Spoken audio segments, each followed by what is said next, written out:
मेरा नाम सोनू कंवर, कक्षा 7 है। कलयुग समाज के अशुभ लक्षण। कुटुंब कम हुआ, संबंध कम हुआ, प्रेम कम हुआ, मर्यादा कम हुई, लाज लज्जा कम हुई, विनम्रता कम हुई, समर्पण कम हुए, पुस्तक वाचन कम हुआ, खान पान की शुद्धता कम हुई, बाल कम हुए, कपड़े कम हुए, नींद कम हुई, घी मक्खन कम हुआ, पीतल तांबे के बर्तन कम हुए, भाई भाई का प्रेम कम हुआ, सत्य कम हुआ, अतिथि कम हुए, धैर्य कम हुआ, श्रद्धा और विश्वास कम हुआ, बड़ों का सम्मान कम हुआ और भी बहुत कुछ कम हुआ जिससे जीवन सहज था, सरल था। संतान को दोष न दे। बालक या बालिका को इंग्लिश मीडियम में पढ़ाया, अंग्रेजी बोलना सिखाया। बर्थडे और मैरिज एनिवर्सरी जैसे जीवन के शुभ प्रसंगों को अंग्रेजी कल्चर्स के अनुसार जीना ही श्रेष्ठ माना।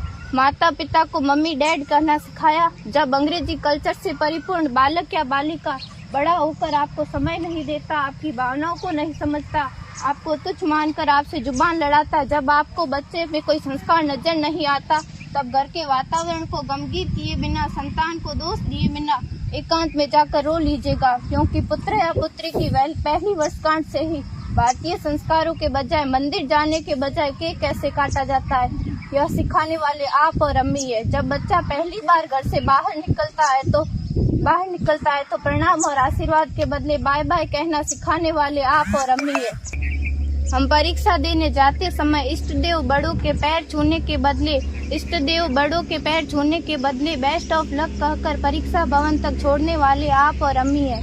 बालक या बालिका के सफल होने पर घर में परिवार के साथ बैठकर खुशियां मनाने के बदले होटल में पार्टी मनाने की प्रथा को बढ़ावा देने वाले आप और अम्मी है। बालक या बालिका के विवाह के पश्चात कुल देवता देव दर्शन भेजने से पहले हनीमून के लिए फॉरेन टूरिस्ट स्पॉट भेजने की तैयारी करने वाले आप और अम्मी है। ऐसी कई ढेर सारी अंग्रेजी कल्चर्स को हमने जाने अनजाने स्वीकार कर दिया है। अब तो बड़े बुजुर्गों के पैर छूने में भी शर्म आती है। गलती किसकी? मात्र आपके माता और पिता की। अंग्रेजी अंतर्राष्ट्रीय भाषा है, से काम का जेतु सीखना है, अच्छी बात है, लेकिन इसकी संस्कृति को अपने जीवन में उतारने की तो कोई बाध्यता नहीं थी। अपनी समृद्ध संस्कृति को त्याग कर नैतिक मूल्यों, मानवीय संवेदनाओं से रहित अन्य सभ्यताओं की जीवन शैली अपनाकर हमने क्या पाया? अवैध संबंध, टूटते रिश्ते, व्यसन युक्त धन, थके हारे मन, छल भरे रिश्ते, अनुशासनहीन संतानें, असुरक्षित समाज। एक बार विचार जरूर कीजिएगा कि संस्कारवान पीढ़ी क्यों आवश्यक है।